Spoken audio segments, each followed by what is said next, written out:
জনাব আমির হামজা এমপি উনি আজকে আদালতে এসেছিলেন আগাম জামিন প্রার্থনা করে। আপনারা জানেন যে সিরাজগঞ্জের একটি আদালত একটি ওয়ারেন্ট জারি করেছিল।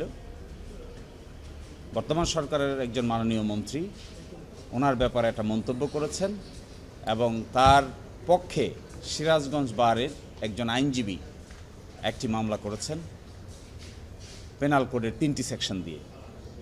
তো তার প্রেক্ষিতেই আজকে আগাম জামিন নেওয়ার জন্য আমরা এসেছিলাম।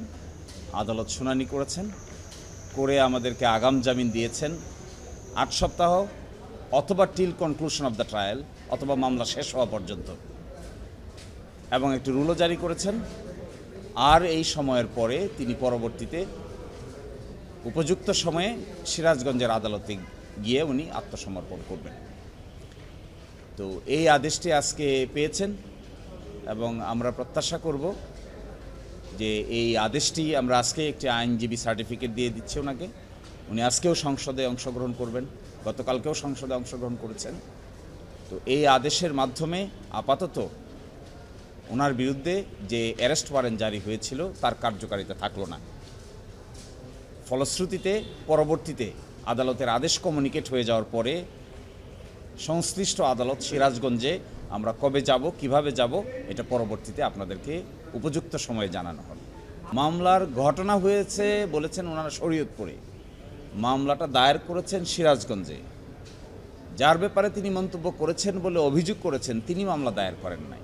মামলা দায়ের করেছেন তার ওয়ে সিরাজগঞ্জের আদালতের একজন বিজ্ঞ আইনজীবী, তার নাম মিস্টার হুমায়ুন কবির। তো এটি আসলে মানহানির মামলা এভাবে করা যায় না, নিয়ম নাই। বাংলাদেশের আইনেও এটা প্রচলিত না। ভারতীয় উপমহাদেশের আইনে মানহানির মামলা তাকেই করতে হয় যার মানহানি হয়েছে তার। একজনের মানহানির জন্য আরেকজন মামলা করা যায় না। এটি ভুল, এটা আইনের ভুল প্রয়োগ হয়েছে। নিশ্চয়ই আজকে যে আদেশ হয়েছে আমরা সাবমিশন রেখেছি, হাইকোর্টের সিদ্ধান্ত দিয়েছি, ভারতীয় উপমহাদেশের সিদ্ধান্ত দিয়েছি, এগুলো আদালতের কাছে জানাও আছে।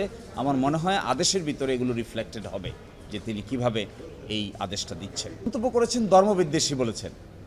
তো এটিকে উনি যদি আঘাতপ্রাপ্ত হয়ে থাকেন সংশ্লিষ্ট ব্যক্তি, তাহলে আইনের বিধান অনুযায়ী তাকেই সেই মামলা দায়ের করতে হবে।